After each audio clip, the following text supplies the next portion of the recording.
judgment, my execution. Notice, I'll read there in Numbers 35:19. Notice what it says there. The avenger of blood himself shall slay the murderer. When you meet him, he shall slay him. You see, what is needed is, we go back to that word ransom. A ransom is needed. Now, you can't pay off the judges to say, well, you'll let me go free. If someone is murdered and it's premeditated murder, you're going to put that person to death. You're not going to take a bribe. You're not going to take... No, but there's need for a ransom, dear ones. And the ransom justice cries out for payment. It cries out for retribution. The Word of God says, the soul that sinneth, it shall surely die. And dear ones, the top of the sin list is that we murdered God. And the avenger of blood was on our tails in hot pursuit. And think of this for a minute. We usually say, well, there's no cause to alarm, no cause to be in fright. You see, if I'm one of the elect, but let me ask you this morning, are you? All this, there is no getting out of it now. I wouldn't accept your surrender if you came to me on your knees. See, winning isn't about beating you. Winning is about killing every last one of you. That is starting over. I never wanted this. Rick made this happen. You tell him that. No more talk.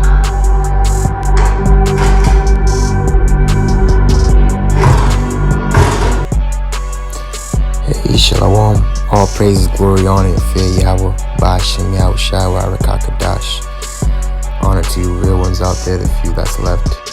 Stand their ground for the truth unto death. And judging righteous judgment and establishing that in the gate, which is very rare in these last days. Because they hate those that rebuke in the gate, that tell you what you can and can't do. And don't take bribes and don't sell out. And they're not going to move from where they're standing. See, they're not going to switch or change. See, but I got to stay the same for the Lord. Keep their eyes single. Be on the same mind, on the same accord. Which many is divided. This world is divided and it's falling. And same thing with a lot of these false brethren and false camps. So they're crumbling. And we're not here to show a pity party for guys that want to show a fake humbleness and want people to feel bad for them. And matter of fact, let me read this verse, 1 Corinthians 16:22. If any man love not the Lord Yahweh Shai Mashak, let him be anathema maranatha. Now that word anathema maranatha is something set up to be destroyed, to be taken away, to perish. So that's what a lot of guys are. They're just cursed until the Lord comes back. Because they don't love Yahweh Shai, they don't love the flock, because they don't feed them with the word of the Lord, the gospel. They feed them carnal perversions, man, of the scriptures. They twist things and take it out of context and distort and abuse judgment. They use unrighteous judgment. They judge after the flesh and they have respect to persons. They take bribes. They don't judge the judgment of the Lord, but of men. Or if you're in our camp or not. That's what they judge, man. Isaiah 1:26, and I will restore thy judges as at the first. So the ones that was in the first with the Lord in the time of judges, that's what's going to be with him in the end. Now, doing the same thing. And thy counselors as at the beginning. Afterward thou shalt be called the city of righteousness, the faithful city. Zion shall be redeemed with judgment and our converse with righteousness. So we're being redeemed and brought back with judgment. The Lord's judgment, which the Lord said in Matthew 23, is more heavier, is more weightier. You see, so we're not being redeemed with money or silver and gold, nothing carnal or shiny. It looks pleasing to the eyes, but with judgment. And the thing is, with judgment, it doesn't look good to the eyes. You know, executions and people being condemned, you know. But it's only for the ones that are actually with wisdom. They have the wisdom of the Lord to be able to judge and discern between those that serve the Lord, those that don't. Verse 28, and the destruction of the transgressors and of the sinners shall be together, and they that forsake the Lord shall be consumed. So they are all together.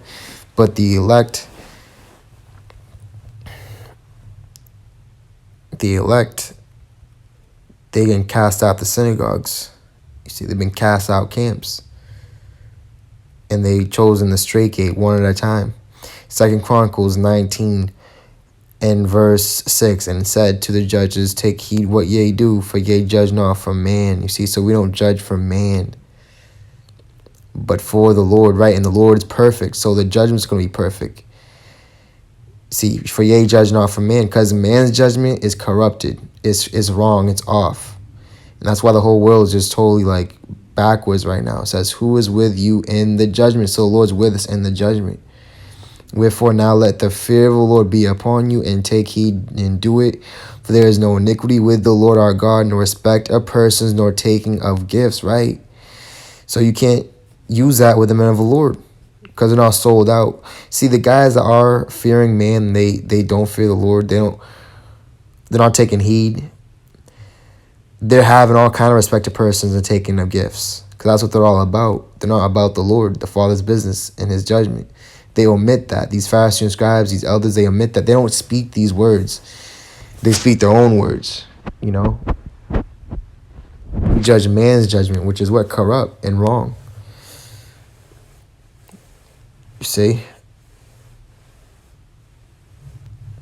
9, and he charged them, saying, thus shall you do in the fear of the Lord, faithfully and with a perfect heart, right? So that's why the Lord said in Matthew, be perfect as your Father in heaven is perfect.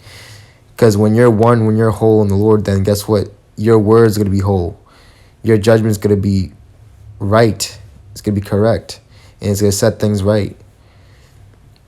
You see, because that's the whole thing about when a revenger of blood meets a murderer, to slay him. Not pity him or try to take a bribe, or he might cry, oh, please, no, I'm sorry. You know? Because at that point, they've gone totally left, man. They're full of darkness. They hate their brother, murderers. You see? So there's some people that you can have mercy on, but there's others that are just, they gotta be taken out. They're too much. The problems is gonna keep on arising, and it's just gonna get worse and worse. You see? Deuteronomy 13 and verse 8. Thou shalt not consent unto him, nor hearken unto him, neither shalt thine eye pity him, neither shalt thou spare, neither shalt thou conceal him, meaning hide him, but expose him. That's what the Lord told us to do. Don't be partakers with wicked darkness, but rather expose them. But thou shalt surely kill him. That hand shall be first upon him to put him to death, and afterwards the hand of all the people. And the thing is with this westernized society is that they basically done a great job, Babylon the Great and all these great false prophets, great millstones, so on and so forth, of calling good evil and evil good, and putting light for darkness and darkness for light. And so it's woe at this point. And the true witnesses, the true judges are going to be speaking these words, not taking a bribe to say otherwise, or selling out, or dimming their way down. You see, with the darkness, with the reprobates, with the murderers. 1 Samuel 15 in verse 32. And then said Samuel, bring ye hither to me Agag, the king of Amalekites. And Agag came unto him delicately. And get this word for delicately, because the prophets, they did what the kings couldn't do. What did the kings have? The kings had what? The fame, the high honors, the gold, the silver, the money, the authority over the flesh, over men, concubines of women, right? But the prophets, they was able to do things that they just simply couldn't. They needed the people. They needed the people's praises and acceptance. That's why I saw, he bent when his soldiers wanted to take and the spoil when Samuel, the word of the Lord, told them not to, just to kill everything. So this word delicately, so Agag, the king of Amalekite, he talked to Samuel delicately. And the Hebrew word here is my done. So the thing about the moments that we're in right now, it's all about judgment. It's all about discernment of spirits around you to be able to know, who to separate and who you can, be around at such a certain degree. You know what I'm saying? But anyways, this word delicacy is pleasure, right? Dainty food. And scripture talk about don't eat of their dainties, their treats. Which a dainty is like a treat. Something that's sweet and smooth and feels good to the flesh.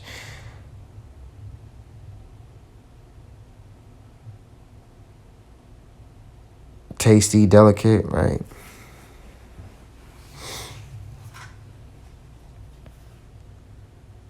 First Samuel 15 and verse 32. And Agag came unto him delicately, and Agag said, surely the bitterness of death is past. So he thought that, he was off the hook. He thought he was off the hook here. But the word of the Lord is facts. The Lord never goes. The Lord's not a man that he should lie. When he says something, he means the same thing with the prophets. We say the same thing. And Samuel said, as thy sword hath made woman childless, so shall thy mother be childless among women. And Samuel hewed Agag in pieces before the Lord in Gilgal. You see, he didn't throw him in a jail for forever or life in prison. No, he slew him. He avenged the innocent blood of all the widows he made. You see? So, how they say, two wrongs never make a right. Well, really, it's a wrong needs to be made right. That's what it is.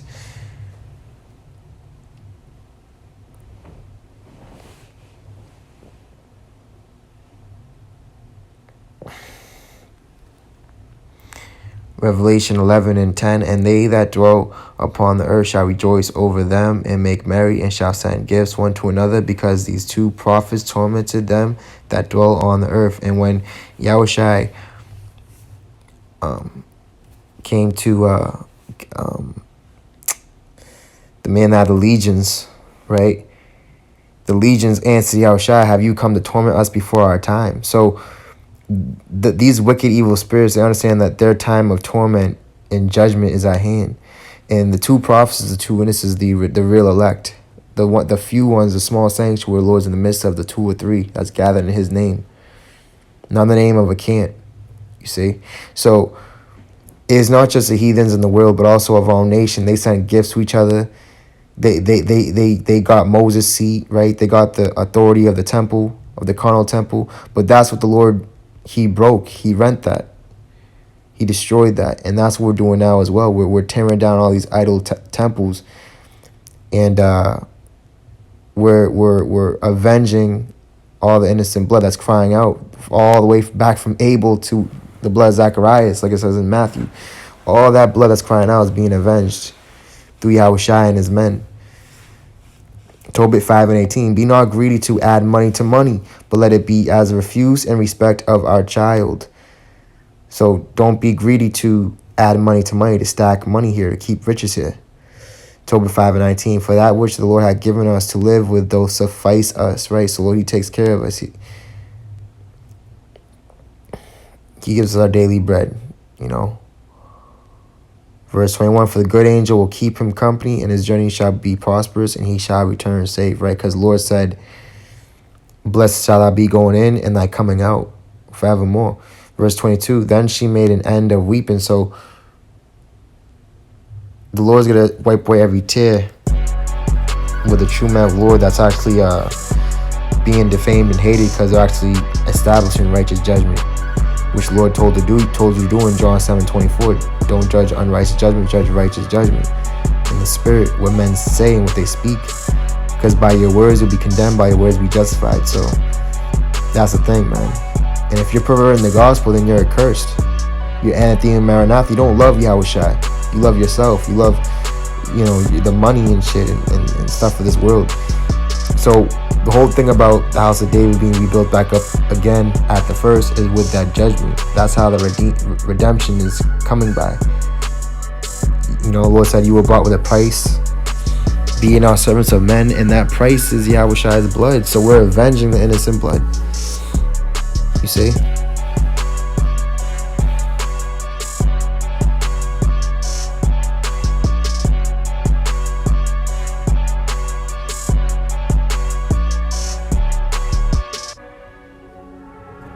And it's heavy in this show that I'm watching. It's getting pretty heavy because, it's basically like you can see like there's like one side it's of the west and the other side is like the east. It actually avenges, it just actually executes judgment, and then the west is very like, it's really novel. It's very far away from the Lord, having mercy on people that don't deserve mercy, and then not have mercy on people that maybe should have mercy, like certain things like that, but nonetheless, the judgment is the Lord's, and that's why we speak what? We speak the Lord's words.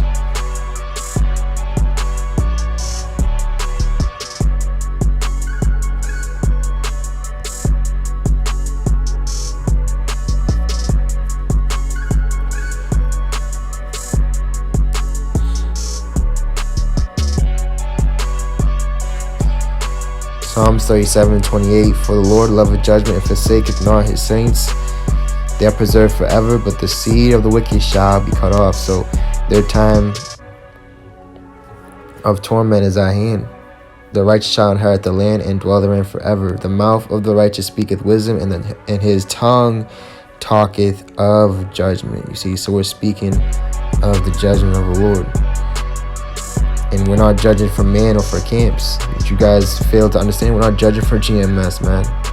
We're not judging for Great Millstone. We're not judging for tithes and money.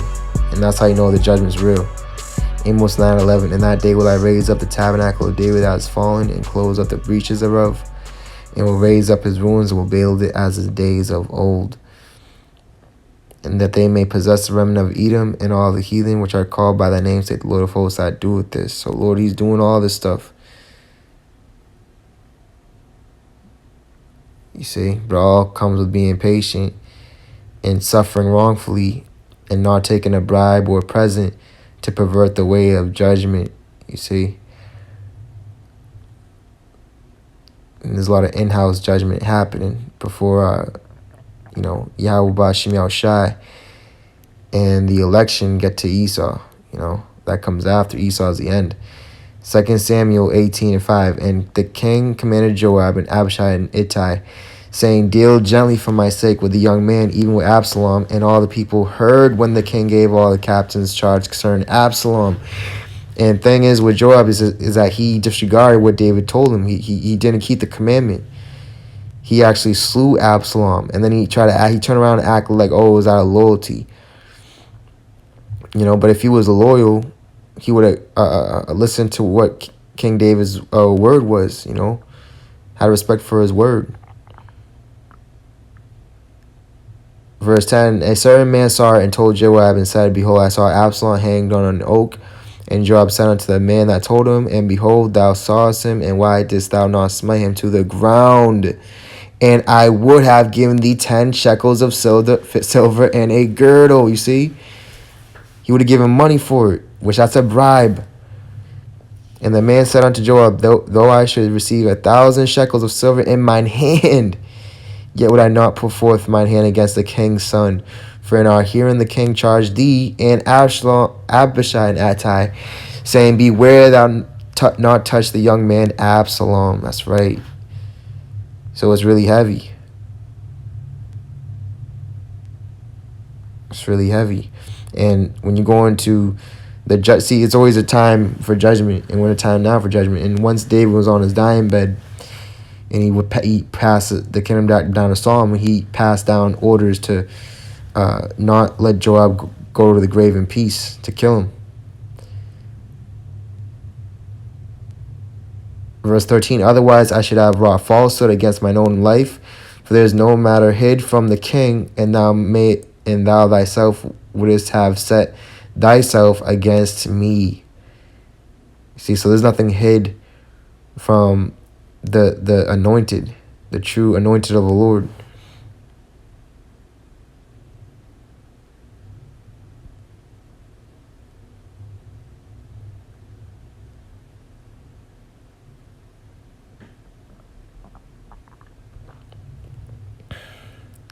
And Absalom, Joab, he couldn't walk with he couldn't walk with certain men that were like, they weren't going to do that. Because David said not to do that. But in verse 14, Joab basically went into how he can't walk with him anymore. Then said Joab, I may not tarry thus with you, see. And he took 3 darts in his hand and thrust them through the heart of Absalom while he was yet alive in the midst of an oak. You see that? So Lord, when you was edified, that's what's being established in the gate. And all you guys that don't love the Lord, anathema, maranatha. See, we're just pushing these guys out the way in the spirit for the righteous and the real to hold the line with that. Hey, Shalom.